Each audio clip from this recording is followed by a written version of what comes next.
ए की पावर कितना करा है, ए की पावर m गुने ए की पावर n क्या हो जाता है, ए की पावर m प्लस n। इस फॉर्मूला को हम लोग देखेंगे, राइट। इस फॉर्मूला को हम जब देखेंगे, इस पर एक एग्जांपल लेंगे, ठीक है। क्या बनेगा देखिएगा। अगर क्वेश्चन रहेगा तो ध्रुव की पावर कितना है, 4 है, गुने ध्रुव की पावर कितना है, 5 है, ठीक है। अब हमको बताना है कि फॉर्मूला क्या दे रहा है, a की पावर m प्लस n, दोनों सेम है जी, है ना। दोनों में यहाँ पर भी सेम है, तो यहाँ भी क्या होगा, सेम होगा। तो ध्रुव की पावर कितना हो जाएगा, 4, आप प्लस में कितना है n अलग है तो कितना हो जाएगा 5, राइट। तो ध्रुव की पावर कितना हो जाएगा 9। यहाँ कभी दिक्कत नहीं। चलिए नेक्स्ट क्वेश्चन की ओर हम बढ़ते हैं। करा a की पावर m गुने a की पावर n, क्या है, a की पावर m गुने a की पावर n। तो इसका एग्जांपल हम क्या लेंगे, अगर देखना चाहते हैं तो यहाँ पर देख लीजिएगा। कह रहा है अब इसका देखिए, 9 के पावर कितना है 4 और 9 के पावर 5 ले लेते हैं, ठीक है। अब यहाँ पर कह रहा है आपको दोनों में सेम है, राइट। ये दोनों में क्या सेम है, लेकिन यहाँ पर सेम था क्या, नहीं, तब ना मल्टीप्लाई किए।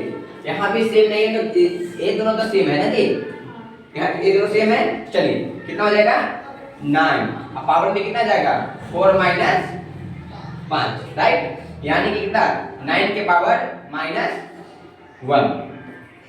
तो दिक्कत, चलिए ये भी समझ में आ गया आप लोगों को। तीसरा क्वेश्चन हम देखते हैं, a के पावर m लिखा रहा है, राइट।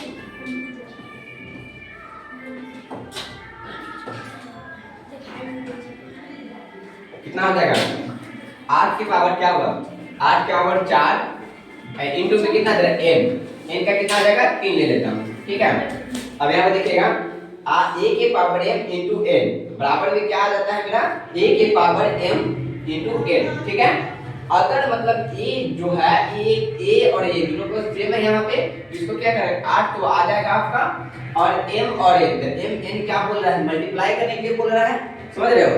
m n क्या बोल रहा है, मल्टीप्लाई करने के लिए। तो ये कितना जाएगा 4 इंटू 3 कितना हो जाएगा 8 के पावर कितना 12, यानी 8 के पावर 12 आंसर आपका आएगा। कोई दिक्कत समझ में आ रही है। चलिए एक क्वेश्चन और लेते हैं, यहाँ पर देख लेता हूँ। a के पावर यानी कि 9 के पावर माइनस 5, ठीक है। 9 के पावर माइनस 5 को हम क्या लिख सकते हैं, ठीक है। तो इसको हम ऐसे तरीका से हम लिख सकते हैं, कैसे 1 के पावर कितना 1 के बाद 1 बाय कितना 9 i पावर 5, यानी कि 1 बाय 9 के पावर 5 आंसर होगा। ठीक है।